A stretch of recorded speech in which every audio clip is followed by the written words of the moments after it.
Leaf in jar mouth. Draw a sketch. Talk about a good time.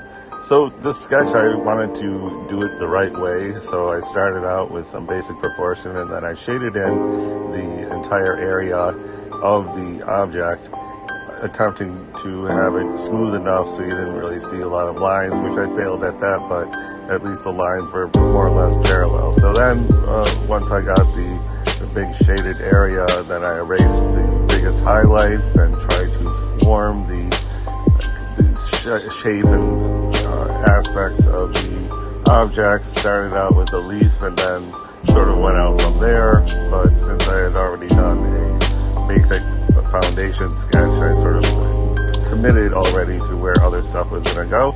Anyway, then, drawing glass, sketching glass, it's always challenging, always fun, and if it looks glassy, that's a big win. I think mine was looking okay in the glassy department, and so trying to just do the subtle details. Over here, I decided, time to commit to a line, which is going to be the bottom edge of the glass. Okay, and then here I was going to do some fictional shadows because I thought it would emphasize the edge of the bottom of the jar. And so just going back and forth between erase and sketch and, trying to get a smooth yet accurate depiction.